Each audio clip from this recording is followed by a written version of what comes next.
میں مر کے بھی زندہ ہوں اہل وفا کی محفل میں. کسی شاعر نے کہا تھا میں مر کے بھی زندہ ہوں اہل وفا کی محفل میں، میری محفل میں آ میرا مزار نہ پوچھ.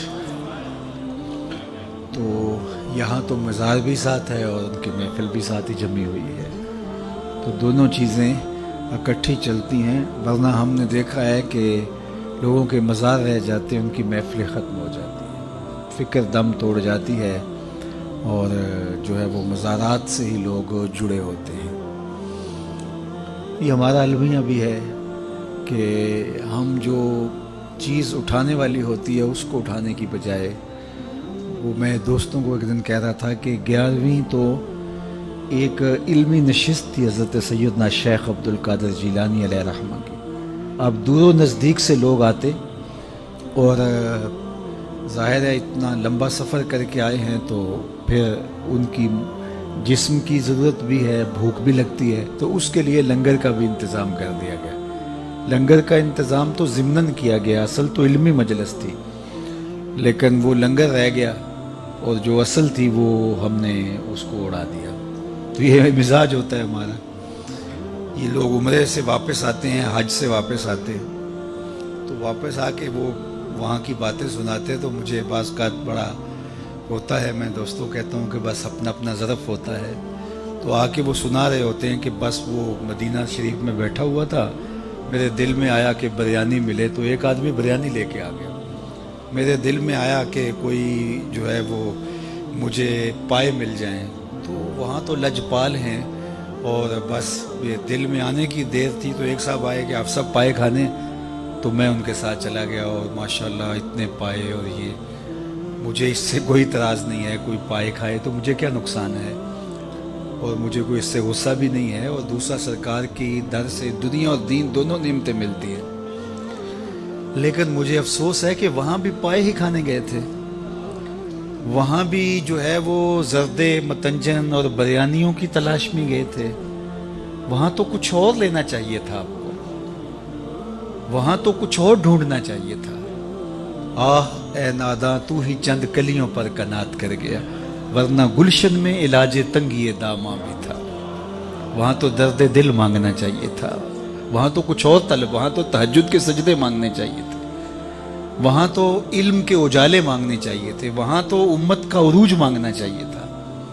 لیکن ہم وہاں جا کر کے بھی بریانی مانگ رہے ہوتے ہیں، وہاں جا کے بھی ہم یہ مانگ رہے ہوتے ہیں. تو چونکہ ہمارا ظرف یہ جو ظرف ہوگا اس کے مطابق ہی ہم طلب کریں گے، تو ہمارا تو ظرف بھی بہت چھوٹا ہے. تو میں سمجھتا ہوں کہ اگر کہیں ظرف بھی مل جائے، کہیں شعور بھی مل جائے، عمل کی منزل تو بعد میں آتی ہے، وہ بھی بہت بڑی دولت ہے. آج کل ہم شعوری فقدان کا شکار ہیں، علمی فقدان کا شکار ہیں. ہم فکری طور پہ انتہائی جو ہے وہ پسماندہ ہو گئے ہیں، اور قومیں کبھی بھی اٹھ نہیں سکتی جب تک وہ فکری طور پہ بلند نہیں ہوتی. قوموں کی نہضت، قوموں کی نشت، اس کی بنیادی علم ہے. اور اگر آپ مجھ سے پوچھیں کہ اسلام کا کوئی دوسرا نام، تو میں کہوں گا اس دین کا دوسرا نام دین علم ہے. اسلام کا اگر کوئی دوسرا نام مجھے پوچھنا چاہیں تو وہ دین علم ہے. حضور علم کی تحریک لے کر آئے تھے، اور آغاز ہی اقرا سے ہوتا ہے اس دین کا، اور ہمیں پڑھنے پڑھانے کی تلقین کی گئی ہے. اور انسانی شرف کا سبب بھی علم ہے. اپنے مشارکات سے یہ جو ممتاز ہے، مناطقہ کہتے ہیں نطق ہے جو اس کو دیگر مشارکات سے ممتاز کرتا ہے. اعلیٰ حضرت سے پوچھا گیا تو فرمایا کہ انسان کے لیے جو فصل ممیز ہے وہ نطق نہیں علم ہے. علم نے اس کو دیگر مشارکات سے ممتاز کیا، حتیٰ کہ فرشتوں سے بھی ممتاز کر دیا. آدم علیہ السلام کا تفوق جب ثابت کیا تو بوجہ علم ثابت کیا نا. جب فرشتوں نے کہا نحنو نسبح بحمدک ونقدس لک، ہم تیری تسبیح کے ترانے پڑھتے ہیں، تیری تقدیس کے گیت گاتے ہیں. اپنی وفاداری بیان کی، اللہ کی عبادت کا جو ان کا ذوق تھا اس کو بیان کیا. لیکن اللہ نے کیا کہا؟ جو میں جانتا ہوں وہ تم نہیں جانتے. اور پھر کیا ہوا؟ وَعَلَّمَ آدَمَ الْأَسْمَاءَ كُلَّهَا، آدم علیہ السلام کو مختلف اشیاء کے نام سکھائے. اور پھر وہ چیزیں پیش کی فرشتوں کے سامنے کہ ان چیزوں کے نام بتاؤ. وہ نہیں جانتے تھے تو کہا کہ اے آدم تم ان چیزوں کے نام بتاؤ. تو جب انہوں نے بتائے تو کہا میں نے کہا تھا میں زمین و آسمان کی پوشیدہ چیزوں کو جانتا ہوں. اور پھر ان کے لیے سجدے کا حکم ہوا کہ اب تعظیماً ان کے آگے اپنا سر جھکاؤ, اپنی جبین نیاز کو ان کے سامنے جھکاؤ, یا انہنا جو بھی علماء نے لکھا. تو ان کے لیے جو ہے وہ تم اپنے آپ کو جو ہے وہ عجز کے طور پہ پیش کرو, اور ان کا تفوق جو ہے تمہارے اوپر ثابت ہو گیا. کس وجہ سے؟ بوجہ علم. جن چیزوں کے نام فرشتے نہیں جانتے تھے ان چیزوں کے نام جناب آدم علیہ السلام جانتے تھے. تو آدم کا تفوق فرشتوں سے جو ہوا وہ بوجہ علم ہوا. تو پھر علم ممتاز کرتا ہے. وہ کتا جو سیکھ جائے اور کتا جو نہیں سیکھا ہوا, دونوں کے شکار میں فرق ہے. ایک کا لایا ہوا مردار ہے اور دوسرے کا لایا ہوا جو ہے وہ طیب ہے. کتا سیکھ جائے تو ممتاز ہو جاتا ہے, تو انسان کتنا ممتاز ہوگا. تو یہ سیکھنا ہی ہمارے لیے عزت کا سبب ہے, ہمارے لیے یہی وقار کی علامت ہے. امام فخر بن رازی نے لکھا کہ وہ چیونٹی جس نے کہا تھا جلدی جلدی اپنے بلوں میں داخل ہو جاؤ, کہیں پیغمبر کا لشکر جو ہے وہ تمہیں اپنے پاؤں تلے کچل نہ دے, عدم آگہی کی وجہ سے, یعنی ان کا التفات نہ ہو, توجہ نہ ہو, اور وہ تمہیں اپنے پاؤں تلے رون ڈالے. یہ چیونٹی نے کہا. 3 فرسخ دور ابھی لشکر تھا اور چیونٹی نے پہلے سے ہی اس کو محسوس کیا اور اپنی ہمجولیوں سے کہا. اللہ اکبر. حضرت سلیمان علیہ السلام نے اس بات کو سنا, فتبسم ضاحکا من قولها, اور اس کو سن کے مسکرا بھی پڑے. پیغمبر کے حواس کو اپنے حواس پہ قیاس کرنے کی کبھی بھی بدکاری نہیں کرنی چاہیے. اللہ نے جو پیغمبروں کو شان دی ہے وہ الگ ہے. ہمارے کان کے پردے پہ بھی چیونٹی رکھ دی جائے تو ہم نہ سمجھ پائیں کہ وہ کیا بول رہی ہے. 3 فرسخ دور 9 میل بنتا ہے, 14-15 کلومیٹر بنتا ہے. اتنی دور سے چیونٹی نے کہا کہ جلدی جلدی اپنے بلوں میں داخل ہو جاؤ, اللہ کے نبی کا لشکر بے خبری میں کہیں تمہیں کچل نہ ڈالے. تو اس بات کو حضرت سلیمان نے اتنے فاصلے سے سن لیا. اور ماہرین سے پوچھیں کہ چیونٹی کے منہ میں زبان نہیں ہوتی تو پھر وہ بات کیسے کرتی ہے؟ یا تو یہ کہ وہ منہ سے منہ لگا کے اپنے لعاب کو جوڑتی ہے تو اس سے ڈیٹا ٹرانسفر ہوتا ہے, یا پھر جو ہے وہ اپنے سامنے والی 2 ٹانگوں کو جو مہین سے بال ہوتے ہیں ان کو رگڑتی آپس میں, اور اس سے جو آواز پیدا ہوتی ہے اس سے اپنی ہم جولی کو کوئی میسج دے رہی ہوتی ہے. پیغمبر کی شان یہ ہے کہ 3 فرسخ دور سے چیونٹی کے مہین سے باریک سے 2 بالوں کے رگڑنے سے جو آواز پیدا ہو اس کو اتنی مسافت سے سن بھی لیتا ہے, اس سے جو مفہوم نکلتا ہے اس کو سمجھ بھی لیتا ہے. اور یہ اس نبی کی شان ہے جو مسجد اقصی میں مقتدی بن کے تیرے نبی کے پیچھے کھڑا تھا. جب مقتدی کی یہ شان ہے تو مقتدا کی شان کا عالم کیا ہوگا, ان کی عظمتوں کا عالم کیا ہوگا. تو کبھی بھی یہ بدکاری نہیں کرنی چاہیے کہ پیغمبر کے حواس کو اپنے حواس پہ قیاس کر لیا جائے. اللہ نے ان کو جو شانیں دی ہیں وہ وراء الورا ہیں. انی ارا ما لا ترون و اسمع ما لا تسمعون. میرے اور آپ کے آقا و مولا نے ارشاد فرمایا جو میں سنتا ہوں وہ تم نہیں سنتے, اور جو میں دیکھتا ہوں وہ تم نہیں دیکھتے. میرے والد گرامی فرمایا کرتے تھے نبی کی تو شان ہی نرالی ہے.